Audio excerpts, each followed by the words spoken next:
Akkam jirtan kabajamtoota hordoftoota Forex Entertainment kun qophii keenya keessummaati. Qophii keenya keessummaa arraatiin nama aartii rogeessa miidiyaa nama jabaa tokko qabadhee isin dhufeetiin jira. Hanga dhumaa sagantaa teenyatti nufaana turan nafeerraa teenyatan kabajaati. Tole mee obboleessa kiyyaa namni hedduun gaati beeka sooshaal miidiyaa kanarratti namni sin beeyin hin jiru. Saphaloo Khadiir maqaa jiruun si beeyna. Mee maqaan kee inni dhugaa takkaa'u Family tibate isuma sapalo yo kan mo makabra kab Laki maqaa maatiin naa baasan Abdul Baasik Kadiri. Maqaan kuni maqaa ogummaadhaan dhufe jechuun ogummaa uumamaatiin dhufe. Maqaan saphaloo jiru kuni walaloon barreessuu gaafaan jalqabu namni hedduun anuma hin bilchaatiin walaloon ta'e Sheek Bakrii Saphaloo fakkaatti. Osoo jaaniitii saphaloo xiqqaa jaanii saphaloon kun immoo xiqqaallee ta'u maqaa abbaa jiruun hin danda'amu jeetiin maqaa abbaatti biyee Saphaloo Khadiiriin akkasitti beekame. Garuu namni hedduun maqaa saphaloo jiru kan hin beekuuti. Hiinni isaa immoo nama waan gartee nama yaadachiisu. Fakkaa'u immoo gaafa sirna gadaadhaa waa barreessuun hin jirtu jechuun akka warra faranjiitti harriitti konstituushiniidhaatu jira. Namni heera ni tuma ni tumallee miti heera ni heera gaafa heeran nama qabatu jira kataa'ee qoma qabatu jechuudha. Amal lama sadi booda immoo yoonii fi hoggaa deebi'an takkaa'oo ka ijaatii fi ka rifeensaatii fi ka reedaa hundaa jira beeki heerri kun hoggaatu manachirraa seerri gaafatumamu tarii dagachuu danda'a waan ta'eef nama waan san gartee heera san qomatti qabatee nama yaadachiisaniitiitu saphaloo jaama. Bakrii Saphalooti nama gartee waa yaadatu waan ta'eef bakki inni itti dhalate immoo bakka dur namni saphaloo jaamu jiraate. Ganda saphalootti waan dhalateef saphaloo jaaniini. Anis ammoo sanumaan fudhadhee saphaloo isa jiru kanaan Khadiiritti beeka. Saphaloo Khadiir akkasii jaamame. Tole mee Saphaloo Khadiir baga nagaan gara Forex Entertainment nagaan dhufte yeroo ta'e qaalii aarsaa goote. Afeeraa keenya kabajee asitti nu argamu keeteef hedduu tokko galatoome. Isinis galatooma dhugaa dubbachuudhaaf naaf heeruu keessani. Tole gaamee gara gaaffii deebii keenyaa seenuudhaan jalqaba irratti mee wanti gaafadhu gara aartii kana takkaa'u waa barreessuu kana akkamitti dhufte? Waan kana uumamaan qabdamoo barumsaani jechuun namni tokko tokko beeki waan akkanaa barateeti bakka akkasirraa dhufa tokko tokko immoo uumamaa waan kana qaba ati mee lameen keessaa kam? Waa barreessuun barachuudhaan hin dhufu jechuun waa barreessuu hoggaas hin jiru waan akka walaloodhaa waan akka soosamaa kana barreessuun barnootarraan dhufu barnootaan ni dabalatta malee jechuun rushii isaatu rabbumaa si keessatti uuma yeroo kanaan dhufee je'ee ibsuullee yoon baadhe namni akkuma abaacaa barreessuu eegaleenis waa barreessuu eegala jechuun waan keessa isaa jiru.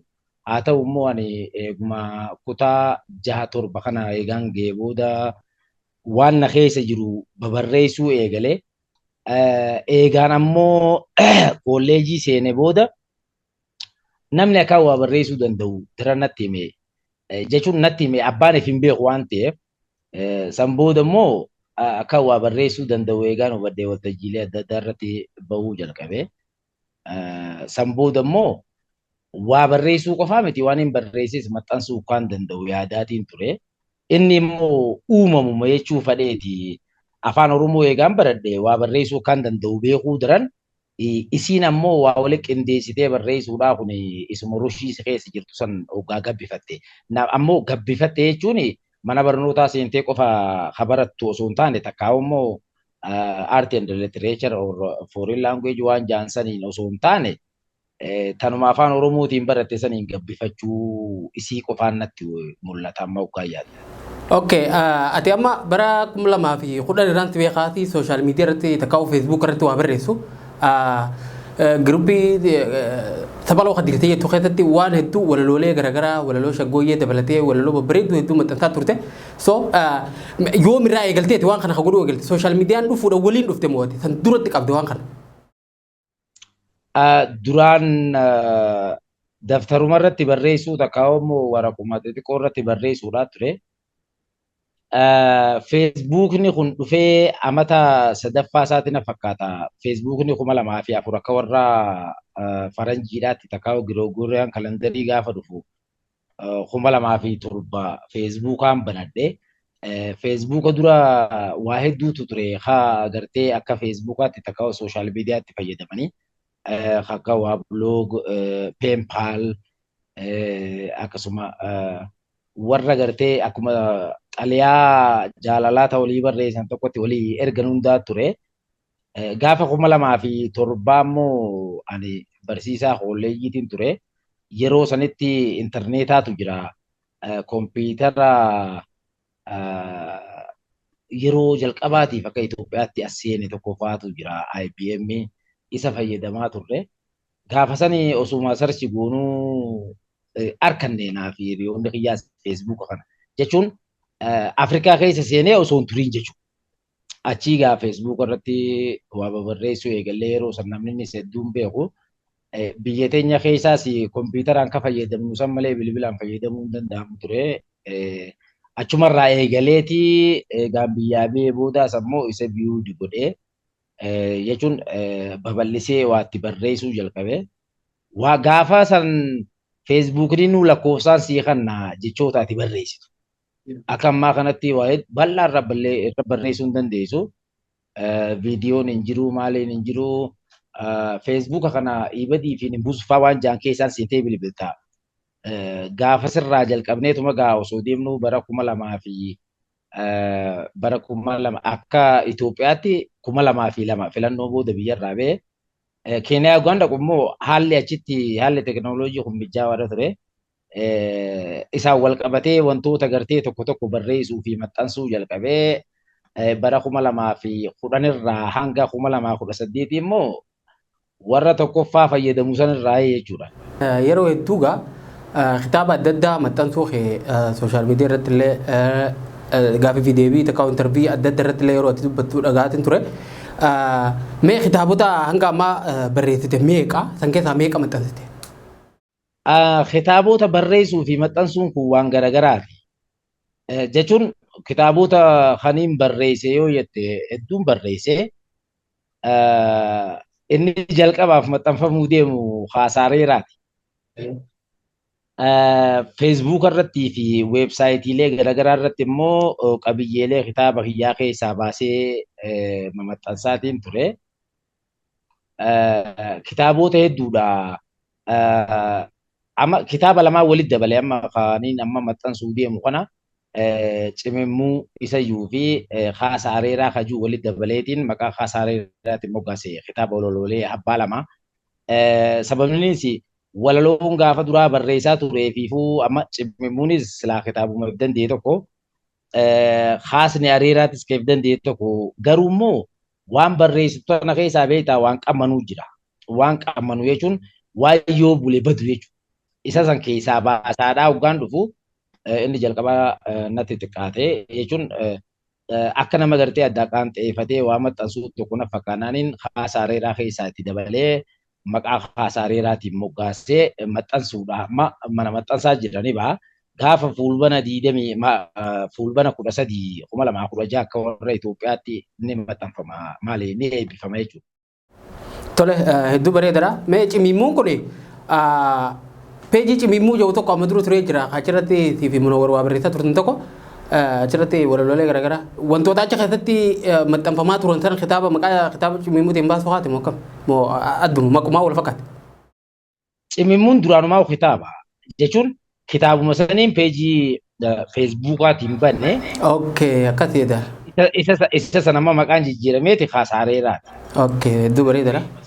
Jechuun isa qofaa miti Haasaareeraa kajuu amma maali cimimmuu kajuu qaanqee kajuu asoosama kulkulfataa farra dhiyeessaa ture. Qaanqeenis mataa isaatti kitaaba kulkulfata kajuu kitaaba asoosamaati jechuudha. Daandurree kajuu kitaaba asoosamaati. Jaalala tokkoo kajuu tokko kitaaba asoosamaati. Qoraasuma jaalalaa kajuus kitaaba falaasamaa fi haala gartee hariiroo waliin jireenya ilma namaa kan ibsu qooda gootaa kajuu tokko seenaa goototaati. Sheek Bakrii Saphaloo kajuu sanis qooda gootaa kana keessa kajirurraayi. Ati isaan kitaaba san keessaayin waama maxxansa jechuu achirratti. jechuun kitaabni kun maxxanfamee uummata bira ga'ee osoo hin taane kitaabni kun kanuma harka jiru jechuudha. Tole gara gaammaan tana kitaaba barreessitee maxxansitee wanni hundi xumuramee eebbaaf guyyaa eeggachaa jirutu jira. Mee kitaaba kana maqaan isaa Haasaa Areeraa mata duree ijoo kenniteef Haasaa Areeraa kana mata duree kana maaliif kenniteef takkaa'u Haasaa Areeraa jechuun maan kunuu mee kan isaa akkami? Haasaa Areeraa jechuun kun kitaabichi isa kana Haasaa Areeraa jechuun akkuma gubbaa irratti gartu kana haasaa jira. Keessa Areeraa jira. Kitaabni kunis haasaa kana keessa Areeraa jira. Moggaasa sadii kan hin kenneef jechuun Haasaa Areeraa jechuun tokko isa gartee warri keenya aadaadhaan qabu haasa dhalaa haasa galaa kajaan dhageesse haasa dhalaa jechuun haati tokko hoggaa si deessu galaa kana itti qaban maali areera dhalaati itti qaban areera dhalaa jechuun yoonii fi areera san afaan qican malee harmi nuun cobu waan ta'eef boodarra immoo namni hoggaa du'uus areera itti qaban areera galaa jaaniin jechuun areera maayyiiti gaafa dhalattu haateetitti hoggaa qaban harmaan siilaatti gaafa duutu immoo afaanuma sii qaban isa san ibsa. Inni kun ammas haasa jechuun kun waan nama haasu jechuudha. Waan nama haasu jechuun hojiin hojii wal qabata jechuudha. Jechuun namni tokko imaamarra taa'ee hoggaanii fi xiqqoo afaan kaayate haasa kana hoggaa funyaan irra kaa'e ni mirqaana ni ha'a jechuudha. Jechuun imaamaaf ka'a. Tokko haasa jechuun isa sani areerri immoo waan keessa jiru kana aanan immoo areerri. Areerri kun haasni areeraati. Areera kana namni irra hedduu hojjaa qofa fudhata. Garuu akkasii miti. Hojjaaniinis aanan hoggaatti buufte hojjaa areeraa janiin. Bunaas hoggaanii fi areera itti buufte buna areeraa janiin. Shaayis hoggaa areera itti buufte areera jechuun aanan hoggaatti buufte shaayii areeraa janiin. Kun immoo haasa areeraati. Inni biraa haasni kitaabicha kana areerri waan keessa jiru kana jechuun akkuma halluu isaa irraa agartu kuni bifa kanaa wajjin xiqqishoo akka gartee irraa mul'atu godhuudhaaf inni kun akka haasaatti wanni keessa jiru kun areera ta'uusaa kan ibsu jechuudha. Inni sadaffaa immoo walaloo mata dureen isii haasaa areeraa jettuutu as keessa jira kitaabicha keessa jechuudha. Moggaasni isaa akkas. Tole mee kitaaba Haasaa Areeraa jiru kana kitaaba lama gaa akka walitti dabaltee kitaaba tokko as nu baaftedha. Kitaaba kana gaa silaa nu bira gahee achirraa waan takka irratti mari'annu achi keessaa baasee illee gaggaafadhu qabu ture. So kitaabni nu bira hin geenye anillee fageenya irraa waan hin jiru. Mee kitaaba kana kan barreessite biyya keessa gaafa dura jirtu san immoo erga biyyarraa baatee immoo erga lammada biyya deebitee barreessite. Sadeenitu keessa jira. Cimimmuun islaa gaafa bara 2010 takkaa'u miliineemii Itoophiyaa booda amata tokko ni maxxanfama ture. Inni mata dureen isaa cimimmuu hajuu sani. Cimimmuun kun foolata barreeffamaati. Jechuun barreeffama hoggaa waa barreessuu deemtu ni cimimfatta. Cimimfachuu jechuun walaa jira, olii gad deemuu jira, ciiftee yaaduu jira, haatee yaaduu jira. Gaafaan jalqaba isa walalichaa san barreessu eegaa walaloo 46-47 tageessu eegaan barreesse booda cimimmuu isa jiru kana hangamitti walaloo saniin akkaan ga'e cimimmuu achi keessa turte santu jira. Inni kun amma as keessattis cimimmuu hajuu mata duree walalootiin jira jechuudha. Haasni areeraa kun eegaan biyya bahee Keeniyaa tana toora waggaa 7 fi walakkaa ture achi as deebi'ees wal keessa jira. Isa lameen kana walitti ni ta'e jechuun walalooleen xumuruu dadhabee eegaan amma biyyatti deebi'ee kitaabicha kanaaf ni barbaachifti jee yaade booda xumuree hundaa jira jechuudha. Kanaafuu walaloo 119 waan of keessaa qabu walaloo 119 san keessaa hangi tokko biyya keessa barreeffamee hangi tokko Keeniyaa barreeffamee waa xiqqishoo taatuu fi duraan hin xumuramin ammoo eegaan biyya keessatti as deebi'een xumure. Tole mee kitaabni kun walaloodha. kitaaba walaloo mee boqonnaa meeqa qaba walaloo dhibbaa fi kudha sagal akka qabu nutti himte kitaaba fuula meeqati kitaaba waa'ee kitaabichaa mee tokko nu ibse. Kitaabichi walaloon boqonnaan hin jirtu mata dureelee walaloodhaa akkuma boqonnaa tokkooti jechuudha. Jechuun mata dureen walaloo tokkoo akka boqonnaa tokkooti. Kana jechuun yoo kam xiqqaate egaa akka boqonnaadhaatti yoo laalle takkaawwa akka mata duree walaloodhaatti yoo laalle 19 qaba. Walalooleen tun ammaas ta fuula takkarra dhumtuu jira. Tanga fuula 12 fi 13 dhumtuu jira keessa jechuudha. Jechuun walaloo dheertuu fi gaggabaabduudhaatu keessa jira. Kitaabichi guutuun isaa walaloo. Ammas kitaabichi kun guutuun isaa walaloo ta'uu caalaa kitaaba guddaadha laalla akka ati agartu kana kitaaba jechuun kitaabota asoosamaati kitaabota seenaa faa yoo ta'e malee kitaabni walaloodhaa kan qabiyyee hanganaa qabu hin jiru hanga ammaati afaan Oromooti miti Amaariffattu hin jiru dhugaa dubbachuudhaaf. Dur tokko kitaaba guddaa jee ayyaa durraa haa walaloo Loorees Tsaggaayee Gabramadiin kan Amaariffaadhaan barreeffame isaatu wayii Ababaa Hajuu tokko ture. San booda Amaariffaanis hin agarree afaan Oromootiinis kitaabni walaloodhaa hangan takka guddatu jiru jechuun fuula 378 qaba. Kitaaba walaloodhaa fuula 378 namni adda qaanxeeffatee barreessa malee waluma qabee fuula 370 maaliin hin barreessu. Ani immoo lameen wanni walitti dabaleef sababaan qaba kitaabota hedduu waan harkaa qabuuf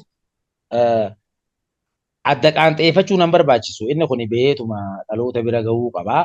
San booda kitaabota asoosamaa, kitaabota seenaadhaa, kitaabota qooda gootaa kan seenaa goototaa qabu, kitaabota aadaa hoodaa hedduutu jira waan ta'eef na bira jechuudha. Isaan kan amma walitti hidheetumaan akka lakkuutti firraa agartee ganda biraan gahuudhaaf godhe. Haa ta'u immoo qabiyyeelee isaa keessaa hin dhille waggoota hedduun keessaa dhille jechuun waan reefu sitti meetiin jira waan qammanuu jira keessa wanni qammanuu duraan keessa ture kana keessaa hin baase jechuun walaloo dhaloonni dhalootaa fi dhalootatti gartee dubbisu ta'uu qabdi waan ta'eef waan dabrerraa waan booma akka seenaa malee wanni maanta nagartee taa'i jettee namatti himtu waan hin jirreef isiimma waan akka gartee aadaa seenaa siyaasa diinagdee hawaasummaa jaalala jibba gammachuu gadda hooda aadaa afaan gootota walaloolee qabiyyee hedduu qaban falaasama dabalatee jechuudha. Falaasamni kun immoo falaasama Oromoodhaati. Falaasama Oromoodhaa kan walitti qabanii gartee akka maaqmaaqsaatti bifa tokkoon ibsan faadhaatiitu walaloo fuula 6-7 ta'e asirratti dhiyaate jechuudha. Tole hedduu gaariidha. Meegaa waa hedduu waa'ee kitaabichaatii fi akkaataa barreeffama keetii hedduu nu himte. Mee amma immoo jidduutti gaa namni tokko aartiidhaas ta'ee jireenya isaa keessatti yeroo waa barreessitu keessattuu ati nama biyya keessa ture biyyarraa baqattee ammallee lammata biyya deebite kana keessatti mudannoolee hedduu si mudachuu danda'a. Mee mudannoo takka nama ajaa'ibsiiftu kaa'uu daawwattoota keenyaaf wayii barsiifte takka ni bohaartitti jettee yaaddu akka nuyi miti gara boqonnaatti aanutti kenna.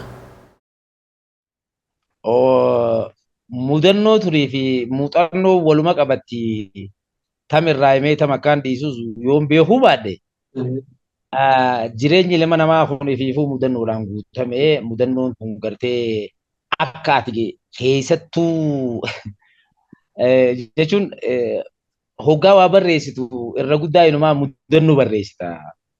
Muuxannoodhaan ni dabalata malee mudannoon hedduutu jira. Takka ammatanii yaadadhu gaafaan Keeniyaa dhaqu afaan keenyaa fi afaan isaanii kun adda adda. Gaafaan Keeniyaa dhaqu bara 2011 gama maayii na fakkaata akka warra Habashaatti 2002 jechuudha. 2002 gara maayiitti na fakkaata jechuun filannoo booda jechuudha. Filannoo 2002 boodaan egaa gaafaan achi dhaqu. Waa hedduutu si mudata gaa'ee warri Keeniyaadhaa afaan Kiswaayilii dubbata harka caalaa. Ingiliffaas ni dubbatan. Ammoo jalqaba Ingiliffaa akka dubbatan hedduu akkasitti waan hin beeku hin qabu. Ni haasa'u jechuun ogaa namatti hoggaa dhufanis muzuurri saanaa jedhee muzuurri saanaan tun waan itti nyaataniif cinaa barbaada akka waan saanaa wayii. Ati afaanota isaaniirraa wantoonni nama kofalchiisu hedduudha. Gaaf tokko immoo ati Kiswaayiliin beektu naan jedhee tokko tooraa mata sadii kana moo maal taa'ee Ingiliffaa waa walii galuuf Kiswaayiliin beeku. Irra guddaa ammas xiyyeeffannaan kiyya afaan Oromooti. Afaan Oromootu hin fixne waan ta'eef afaan Oromoo kanarratti xiyyeeffadhaa ture. Na jechuun na deddeebi'e maaliif ati Kiswaayiliin barre maaliif ati hayati hanga kana tiisee Kiswaayiliin bartu lakkii boo Kiswaayilii waan hin barreef waa lamaan jee. Wani lameen naan jennaani tokko rabbiin muunguu jaanii akka waan urunguu jaanii na fakkaataa jee. Inni lammadaa immoo maan boojaniiti afaan kun afaan nama guddisuun oolu jeetiin firraa dhiise. Natti qoflan yeroo hedduu natti qoflan ani immoo jalaa miliquufiin ja'an beeki afaanichi Ingiliffaa waa walii galuuf afaanichi barachuuf nan dirqisiifne waan ta'eef afaan kanaati akka waan jibbuu se'a Kiswaayiliin jibbu gaafa sana xiqqishoo sabboonummaa qacceen takkaas waan nu jirtuuf Amaariffaa kana faana jibbina.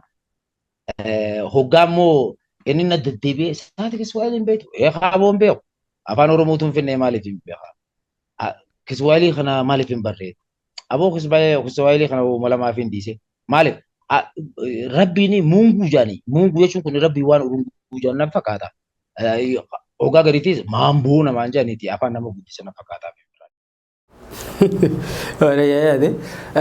Tole gaafee gara biraatiin yeroo tokko waa'ee jaatanii guddicha afaan Oromoo jettanii jaagaa'u tiima qabachuu turtanii waan ajaa'ibaa tokko hojjechaa turtan. Waan san mee eessatti dhaabdanii akkam ture wanni sun?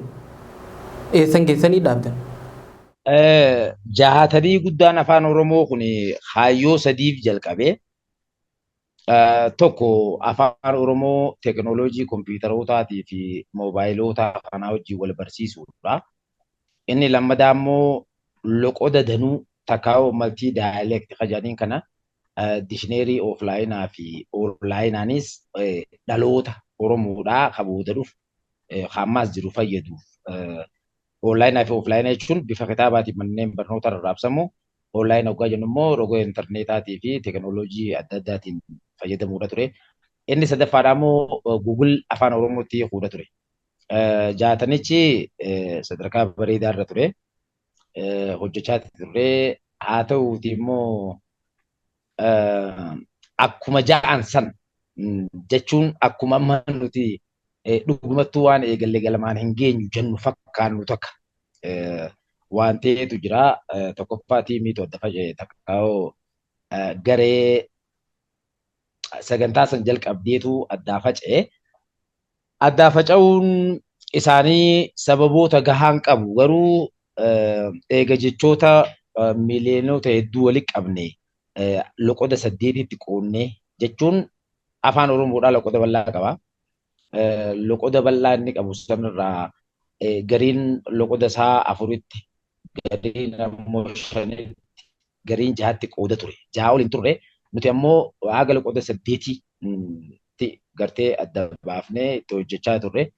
Jechoota hedduu biyya keessaa fi biyya alaatii illee walitti qabaa turre afaan Ingiliffaatti siiknee isuma ammoo afaan loqoda tokkotti akkana jedhamu. Ja'uu loqoda kanaatti akkasii loqoda Harargeetti akkasii loqoda gartee gara kibbaatti akkasii gara kaabaa gara jiddu galeessaatti Booranaan akkasuma Walloo fi Raayyaa hundatti illee akkasii jennee adda guuraa turre. Boodarra gareen hoggaa adda faca'atu. Dhugaa dubbachuudhaaf maal akka ta'e hin beeku isa hedduu keessa gabbu'ee illee ammaaf dubbachuu hin barbaadu. Namni waan san biratti walitti qabne nama Ameerikaa jiru jechuun sarvara irratti jechuudha. Sarvara jechuun ati amma achitti sarvara yoo tolchite sarvara sanarratti walitti qabama. Boodarra garee adda facaasee garee adda facaafnaan ammoo isa warri Google deebi'eeti. Isa Ingiliffaa siikannee isa sana afaan Oromootti hiiktaa hoggaa isa jalqabamu sanumatti hiikunne hangi tokko Facebook irratti illee hanga tokko hiikaadhaa turre. Facebook ammaan tana afaan Oromootiin hojjetu Google ammaan tana hanga tokko afaan Oromootiin hiiku kunis bu'uuruma sanii ture. jechuun immoo kan gartee teknooloojii amma kiiboordii bilbilaatii fi kiiboordii kompiitara irratti illee jechoota yoo dogoggorte itti gartee adda sii baasu kunillee piroojeektii san keessa ture. Gama biraatiin gaafa abaacaan gara laagaamaatti jijjiiramu ragaa adda addaa dhiyeessaadhaa turre gara abaacaatti akka deebi'u piroojeektii santu godhe. Piroojeektichi jaatanii guddaa afaan Oromoo ja'a takkaa'u giraand afaan Oromoo piroojeekti hajuu. Inni immoo haaluma garaagaraatiin faca'ee fuuldurallee immoo jechoonni walitti qabame san gatii qaba. Abbaa fedheenis haa ta'u haala fedhe keessattis haa ta'u akka nuti yaadne san irraa harka gartee takkaa dhibbeentaa hanga tokko numa deema jennee yaadna. Warra harkachuuf takkaa immoo itti fayyadamuudhaaf yaadneetii miti dhalootaaf afaan Oromoo kana hanga tokko waa tursiisuu jechoota gartee haddar kaleessaa takkaa'oo indigenous word warra ja'aniin keessattuu immoo kan badaa deemu kana walitti qabnee loqodoota hundatti takkaa'oo loqoda Oromoon qabdu guututti akka fayyadaman godhuudha yaadnee ilmi namaa kun egaa hanguma addaa fagoodhaa yaadaanis adda fagaata ta'a. Akkasitti hafeenni kanaa ol hedduu keessa deemuun barbaadu. Tole hedduu gaariidha. Wanta kun gaazilaa waan dhaloota kanaaf hedduu faayidaa qabu akka sabatti illee saboota takkaa'u addunyaa tanaan wal qixxeessu ture waan guddaa silaa eegaltaniiti hojjechaa turtanii galman geenye. Wanni kun tarii wayii namni gaa achi keessa hojjechaa turtan kun waan kanarratti wajjin piroojeekticha irratti hojjechaa turtan nama kutaa adda addaati dhufe loqoda kiyyarratti haa hojjennu jechuudha tarii wayii akkas ture. Akkasinatti hin fakkaatu inni sana. Jechuun namni hundi biyya garaagaraa irraa jirra. Ana qofaatu Afrikaa keessa ture. Ani barreessaa olaanaa piroojeektichaatiin ture. Proposal adda addaallee dhiyeessaa nama ture irraa tokko ana. Kan Awustiraaliyaa jira, kan Awurooppaa jira, kan Ameerikaa jira, kan Kanaadaa jira. Akkas ture. Haa ta'u immoo loqonni Oromoodhaa ka uumamee miti. Ka ganaa uumamuu isa uumamee jiru waliin caalu. Jechuun kiyya Oromoon tuni madaala Oromummaatiin ta wal caaltuu miti waan ta'eef. Wal caalmi namaa gatii inni sabaa kafalee fi waan inni gartee fuulduree sabaatiif yaadu qofaan madaalama. Namni yoo akkasitti yaadees gaa keessa namaa rabbumaa beeka. Wanni akkasitti ifa baasee dubbadhu hin jiru. Garuu immoo loqoda sadarkaa tokkoffaa fi lammaffaa irrattis hojjetamaa ture keessaa tokko loqoda karaa bahaati. Wantoota wal amansiifnu takkaa'oo wantoota akka wal madaalutti dhiyeessaatuma ture. Ammaas achi keessatti loqoda tokko baafnaadhaa miti hojiin. Jechuun loqonni hundinuu achi keessatti kan argamudha. Kanaaf loqoda kiyyaatu hin caalle wanni jiru achi keessatti qixxuma hojiitiinuu carraasiin kan jechuun loqoda 10tti kan ol guddifne kana loqonni amma gaafa duraa Oromiyaan kutaa 10 akka jaamti sanirraa amma loqonni kutaa tokko tarii ni hafe yoo jennee yaadnu taate loqodoota wal dhaalanii jira jechuun amma fakkeenyaaf gara Wambaraa takkaa'u gara Asoosaatii fi loqonni warra Maccaa wal dhaala waan ta'eef ruga kanatti Booranaatu immoo hanga gartee Ormaa fi achi kunneen hanga gartee Xaanaa Rivaatti illee yeroo san Keeniyaan ture waan ta'eef hangasitti hojjetame. Kanaaf as keessatti loqonni abaluu caala takkaa'u loqonni bakka tana caala jechuun hin danda'amu. Wal caalchisuudhaaf mimmaas waliin ol guddisuudhaaf itti seename waan ta'eef kuni immoo aan akkaan yaadutti amaluma ilma namaati. Garuu yeroo tokko eegaan biyyatti galee booda Lalisaa Eekaatii wajjin wal dubbachaa turre. Qaama gartee silaa hin barbaachifne takkaa'oo qaama ifiifuu afaan Oromoo sirriitti hin beeknetti haa fannamuu ogaa jaamu dura dhaabbannee jechuun piroojeektii guddaadha.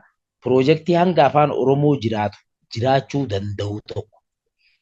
Afaan Oromoo kana akkuma beekamu afaan tokko guddate jechuun afaan itti haasawan qofa takkaa'oo afaan itti walii galan qofa osoo hin taane afaan barnootaa ta'uu qaba, afaan manneen hojii ta'uu qaba, afaan hojiidhaa kan mootummaa biyyoolessaa ta'uu qaba. afaan miidiyaa ta'uu qaba, afaan teekinooloojii, saayinsii fi teekinooloojii ta'uu qaba, afaan ogbarruudhaa ta'uu qaba, afaan aartii and entertainmentiidhaa ta'uu qaba jechuun afaan bohaarsaa fi barsiisa ta'uudha qaba. Afaan kun afaan namni jaalatee baratu, afaan namni jaalatee barachuu qofaaf osoo hin taane barateellee wayii itti dalaguudhaaf si'aayina qabaatu ta'uu qaba. Afaan tokko guddinni isaa ifitti nama harkisuu danda'a, ifitti nama harkisuu danda'uu qaba. Afaan ifitti nama harkisuudhaaf ammoo roga hundaan guddachuudhaatu isa barbaachisa. Kanaaf bakki irra walii galle kaayyoonis isa waan ta'eef kana immoo yoo hanqate akkuma fedhii namoota muraasaatiin qofa afaanichi yoo deemu taate akkuma amma barnoota irratti waal ta'e jedhanii afaan kutaa tokkoo takkaa'oo afaan gartee Oromoota hanga tokkoo qofa dirqamaan baradhaa jedhamu kana takkaa'oo isuma Amaariffaa fakkaatu gaafa dargiidhaa yoo ati hin beekne daddabsiin jedhan tokko fakkaachuun kun sababa sanirraa dhufe isa kana waalteessuu takkaa'oo waalteessuu jechuun kun ammas waliigalchuu jechuudha. Waliigalchuun immoo loqodoota hunda qabaachuu qaba. Kanaaf inni immoo amalootuma namootaatii fi waan keessa barbaadan hin beeku yoo faayidaa Oromootii fi Oromummaadhaa alatti wanni keessa barbaade yoo jiraate isaan beekuu hin danda'u. Ani yeroo sanatti Afrikaan jira, ammas Afrikaan jira. Kanaaf akkasitti akka loqoda tokko qofa gartee irratti aangeessuudhaaf waan hafe natti hin fakkaatu.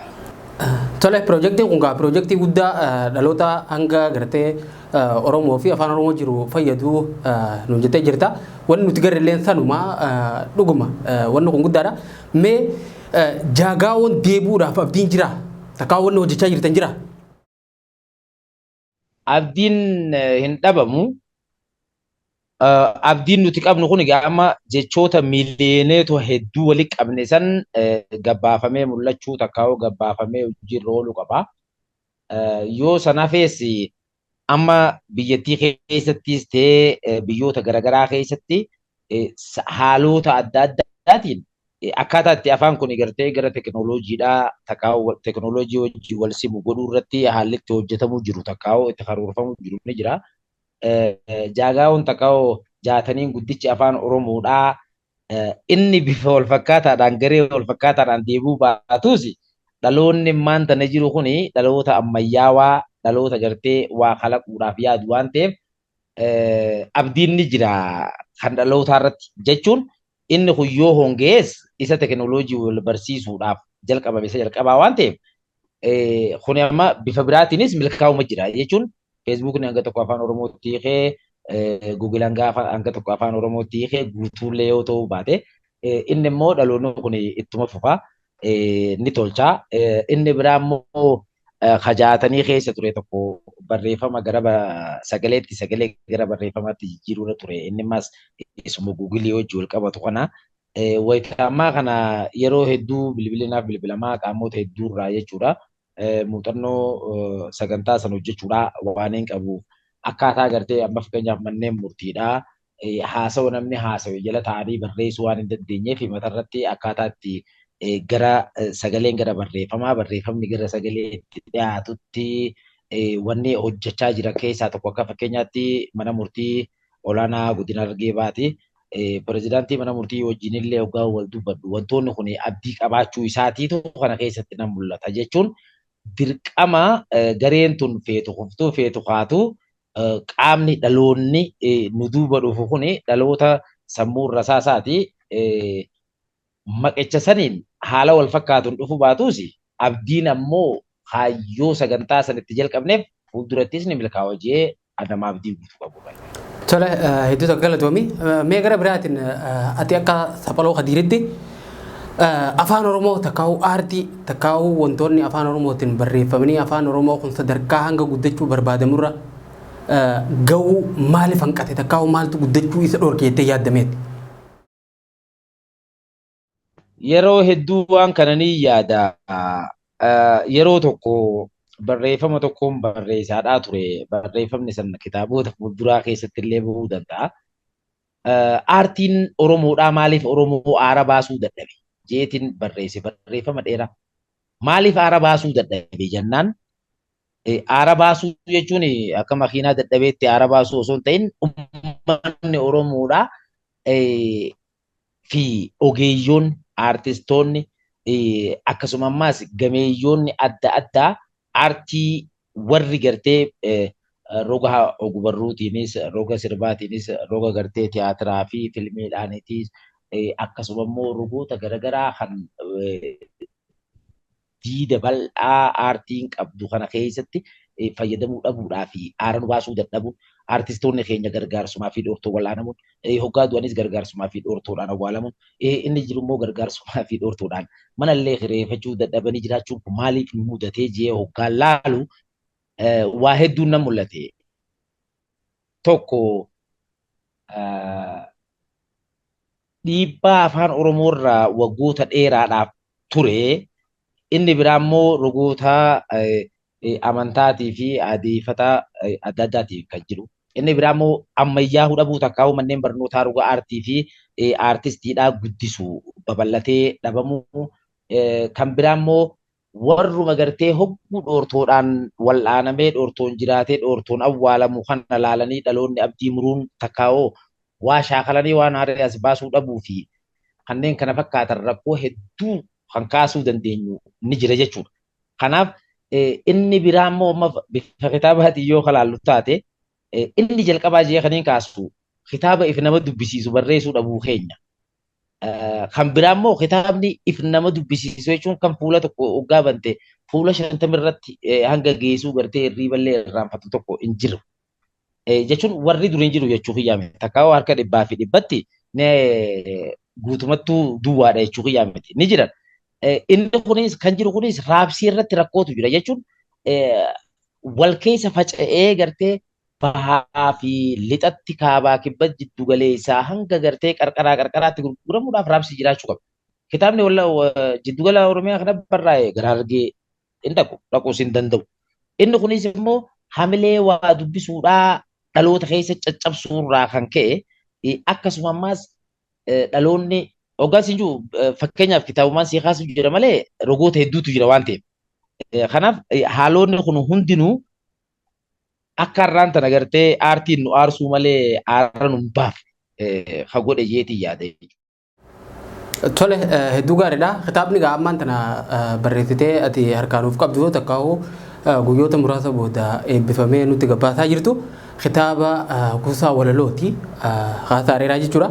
Mee kitaabota kanaan alatti kitaaba dhimma birarratti takkaa'u afoola afaan Oromoo fakkeenyaaf kitaabni akka mammaaksaa akka asoosamaa akka seenaalee garaagaraa barreessuudhaaf kitaabota akkasii kitaaba ati barreessitee lafaa qabdu keessa ni jira yoo jiraate hoo yeroo dhiyootti kitaaba akkamtirraa eeyname? Yeroo dhiyootti kanarraa eedu haasaareeraati. Dhiyeenyatti jechuudha. Isatti aanee yoo kam xiqqaate kitaabonni hanga 5 lafa jira. Kitaabonni kun maal irratti bee walaloodha hundi isaanii moo asoosama moo seenaa moo? Qooda gootaa kajuu seenaalee gootota Oromooti.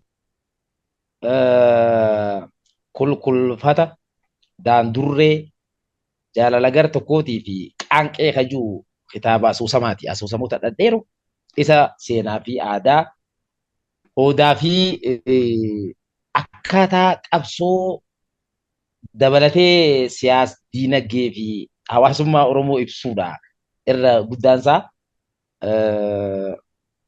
Kan biraa immoo falaasama hariiroo waliin jireenya bultiitiis ta'ee kan maatiidha. Maatii biraas dabalee aalii ollaadha. Kan jiru qoraasuma jaalalaa kan jiru jira. Peejiin isaalleen jarraan siyaasa kana guutuun peejiin isaanii feesbuuk irra ni jira yeroo garaagaraa hanga warraaqsa Oromoodhaa bara 2015 hanga jalqabinitti kanneen dhiyeessaa ture. Kitaabota keessaa mummuree waa gaggabaabsee namoonnummaan gara gartee sooshaal miidiyaa teekinooloojii fi wanni kanarratti akka isaan baratan godhuudhaaf maxxansaa ture. Fakkeenyaaf asoosama kulkulfataa hanga fuula kutaa 20 takkaatti dhiyeesseetiin dhiisee ni dhaabe. Inni yoo kam xiqqaate kutaa 43 qabaa. Asoosama dheeraadha jechuudha. Asoosama bal'aadha. ni beeka namoonni hedduun ni beekan ni dubbisan ture. Inni qoraasuma jaalalaa juus akkasuma ture. Cimimmuu ka juus ka ammaa kun haasaa areeraa keessatti walaloon hangi tokko as qabamee dhiyaachuudhaa deemu achuma keessa jira.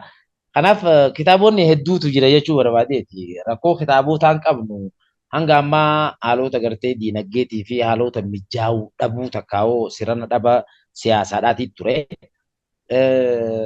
Bara 2000 takka akka warra Itoophiyaatti ani maxxansuudhaaf kitaaba dhiyeesseetiin ture. Walaloo keessa falaasamoota adda addaatu jira. Jennaan fakkeenyaaf ajabiyaa bishingaa ta'etu takkaa jira walaloo dheertuudha. Bu'aa bahii bishingaa kana akkaataa itti gartee warri dhiiraatii fi warri dubartiitiis itti wal dabranii miidhan kana akkasuma taatu jiraachuu bishingaadhaa ta'e ibsitu ture. Bishingaan eenyu kamiidhu eenyu naan jennaan bishingaan bishinguma kamiidhu namumaa jeene. Inni kufee gaafa san saansuur jaanii jira waajjira aadaa fi turizimii Oromiyaatti. Bifa saniin kufee isa santu amma gaa haalotuma kanaa fi haalota diinagdeedhaatiitu na qabee. Amma kaasni areeraa gaafa dhufu immoo kitaaba dhaluu kitaabota isaan duuba jiru guddisu jeetiin amma eebaaf qophaa'u jira jechuudha. Tole kitaaba kana qofa osoo hin ta'in kitaabota hedduudhaan akka nutti as baatu abdii goona yeroo dhiyootti.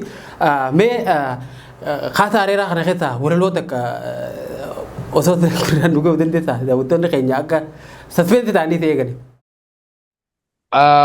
Inumaa tanuma maqaa isaa irraa hin xiqqisho sii tuqa guutuyyoon sii dhandhamsiiseen taatu. Hin taatu. Anuma dhandhamsiisiti. Amma tanuma haasaa areeraa jettu mata duree kitaabichi irraa moggee haasaa areeraa. Aartii jechuun maali? Aartistiinoo eenyu? Gaafii jettu deebisuuf gonkumaa hin dandeenyu. Hiikni isaa bal'aa akka malee kan ogeeyyoon irra walii gale. Aartiin gaara, tullu, diida, galaana garbaa, yayyaba, wayyaba, wahii dilbi arbaa. Aartiin ogummaa, aartiin seeraa, aartiin kaasaa, aartiin areeraa. Baaftuu araaraa, wiirtuu araaraa. Eeyyee.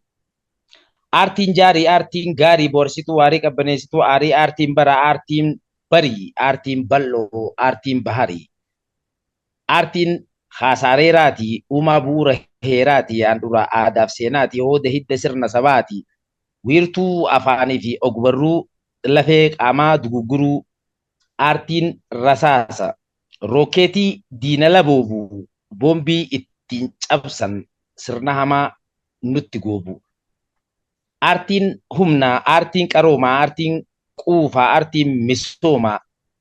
Xaxa xinxaltee, boruu xalaltee, cubbuu calaltee, boquu cabsitii, abbaa irree dhugaaf haqa baafti dirree. Aartiin madaafa ibitti isaa dhamalaa, eeboo qaraa hanfiinti balbalaa. Gugachiiftuu luinaa, baareessituu masluufaa, onnachiiftuu gootaa faarsituu, faara quufaa. Furtuu mala furmaataa, faladhooytuu rakkoo cufaa. Boorsituu surriif qalbii, barbadeessituu yaada kufaa. Dagachiiftuu yaaddoo moofaa, qaroomsituu sammuu doofaa. Akeektuu xurree jireenyaa, guddiftuu leecalloo qabeenyaa, dhugoomsituu mirga keenyaa, tilmaamtuu fagoof dhiyeenyaa. Maladhooytuu warra mala dhabee, tinniftuu warra tirachuu dadhabee. Malaaftuu malaa kulkulee, gargaartuu hayyaanni itti duulee. Hayyaaddoon surritti kan tarte irraa laafifti daddagalchitee. Kan rakkoon hidda handhuraa hiitee, guduunfaa surgootee irraa hiiktee. Sammuun hiraariin boqoytee, qalbii darreen daadarkoytee. Meeqaatam hafuurfachiifti, qilleensa gaarii hargansiifti. Kan jaalaltee afaan faajjeessite, kan hirreen addaan fageessite, meeqaaf mala dhooytee abdachiifti, sammuu aktaate qabsachiifti. Sodaataa onneen buutee gootomsiti, luynaaf doyna baay'ee goomsiti. Aartiin waamuraa, haasaa areeraati, geebaaraa dabaasu, qoricha qaalii dhibamaa lafaa kaasu. Oromoon aartiin rafee dammaqaa, aartiin imalee diida dhaqaa, aartiin bobbaasee galcha, aartiin bulee wal bulcha, aartiin facaafatee hammataa, aartiin calleessee galfataa, aartiin dhaamsa dhaammataa, aartiin ilmaan guddisaa laboobee diinaas buqqisaa, aartiin akaafee dongoraa, aartiin sirreessa dogoggoraa, aartiin gurbaa fuusisee intala kennaa, kanaaf aartiin kaasaa reeraatti jenna. Walaloon isaa dheertuudha gaama walakkummaan irraa sii dubbisa. Waaw, hedduu takka bareedaadha. Kana achi gaa kitaaba bitadhaa dubbisaa kitaaba bitadhaa dubbisna. Waaw, hedduu takka bareedaadha. Dhugumatti walaloo tante durirraa gaa namoonni hedduun namni sooshaal miidiyaa fayyadamu gaafa even akka Oromootti namoonni hedduun Facebook irratti waan barreessine ani akka dhuunfatti hedduu takka namni hordofaa ture. Walaloon ta'e walaloo dhama qabdu walaloo namni useetu moo barreessu osoo hin taane walaloo dhugumatti dhama walaloo akka dhugaasan qabdu sani ammallee wanni irraa dhagaa jirru tanuma akkasiiti. Kitaaba kana keessatti walaloon ajaa'ibaa akka barreeffamtee fi kitaaba ajaa'ibaa akka ta'u abdiin qaba. Mee kitaaba kana gaa guyyaa muraasa booda eebbisiisuudhaaf nutti kennuuf deemta. Eebbi kitaaba kanaatiif mee qophiin maal fakkaataa? Eessatti eebbifamaa? Yoom eebbifama kitaabni kun? Kitaabni kun fulbana 13 bara 2016 jechuun takkaa'u September 24 2023 Gregorian kalendariidha. Finfinnee galma aadaa Oromoodhaa agartee addabaabaayii masqalaa takkaa'u naannoo istaadiyooma jaamtee beekamtu. Hedduu bareedaadha. Mee qophiin godhaa jirte yoo wanni hundi xumuramee akkamitti deemuu jira jira? Wantoonni garaagaraa gartee meenjaan xumuramee jira. Keessummoota kabajaa artistootaa fi warreen qaamoota mootummaatii fi miti mootummaadha. Warreen paartii siyaasaa Oromoo hundaatu irratti affeeramaa. Affeerraan isaanii arra jalqabee jira. Bakka hedduutti tikeenni seensaa raabsamaa jira. Ati haala bareedaadhaan deemuu jira jechuu dandeenya. Horeedhaatu jira. Horee garaagaraatu dhaabbatee hojiidhaatti jira. Dhiyeenya kana hedduu agartee nu jahaataneessee dhimma kana milkeessuudhaa fi ati akka bareedaarra jira jechuu dandeenya jechuudha. Haalli fiidbaakiin takkaa'uu agartee duubdeebiin nu kennamu jirullee bareedaadha. Piroomoshiniidhaaf akkasuma qaama mootummaatiif galma kireeffachuudhaaf isa saampilaa kitaabota muraasa baafnee walaloodhaan maali footoodhaan itti ka'aa jirra. Tooftaan namni waan kitaabni raabsamu jiru si'a kitaabni nama hedduu bira hoggaa ga'u garuu tooftaan itti deemu jirru ni dhufta. Kitaaba kana bakkuma sii baname banta jechuudha. Footoo itti ka'uudhaaf fuula tokkicha hoggaa dubbiftee footoo itti kaa'ata jechuudha. Yaa nama hedduu argaa jirra kan suuraa itti ka'u. Ni banta dhufteetuma kitaabichi nu bira jira. Kun saampila jechuun manaaciyaadha. Isa eebbaatii fi piroomooshinii qofaaf maali wanni goone. Kanaaf dhufteetuma ni banta. Bantee bakkuma sii dhufeerraa fuula tokko dubbifteeti footoo itti kaa'ata.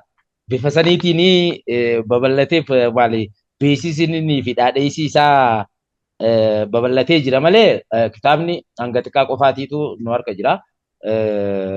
Kanaaf inni namoonni hedduun ammoo order godhachuu jira jechuun kitaabota ni barbaannaa namni jiru amma haalonni kun haalota nama gammachiisu tokko jira. Dhugaa dubbachuudhaaf kaasni areeraa uummata Oromootii fi aartiis akkasuma yaa'ii fi birxee Oromoo keessa jirtullee araarsuudhaaf waan qophaa'u jiru fakkaata dhugaa dubbachuudhaaf. Yaa hedduu takka bareedaadha. Yeroo dhiyootti gaa kitaabni nu biratti gahee akka dubbifnu abdiin qaba. Wanni kun ammoo sii milkaa'ee akka yaaddee olitti siif milkaa'ee akka walitti deebinu abdii guddaan qaba waan hundaa rabbi siif halaafisu.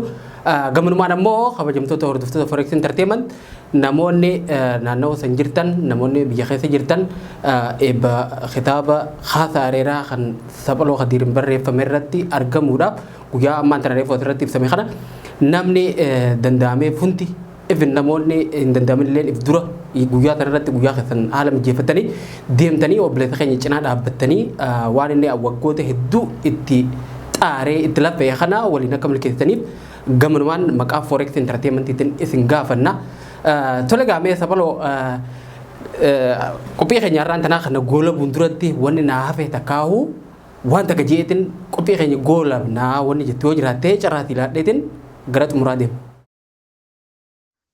Tole wanni juuni jirti gaa jalqabarratti ijoollee xiyyaa taniin gartee fagoo taa'us dhiyoo taa'us akka ijoollee gartee abbaan ilmaan guddisuutti yaadaa fi malaan guddise warra gartee har'allee kitaabni kun bahuu qaba jedhanii halkaniif guyyaa na cinaa dhaabbachuu jiran jalqaba ammaas diinagdee garaagaraa walitti qabuudhaaf warreen gartee sosso'aa turan akkasuma warri ijoollee keenya kan shamarranii biyyoota arabaa kan garaagaraa keessa jiran akkasuma ammas ijoollee keenya hanga tokko warra Ameerikaa jiran hedduu galatoomfachuu barbaada. Akkasuma horeelee qindeessitu.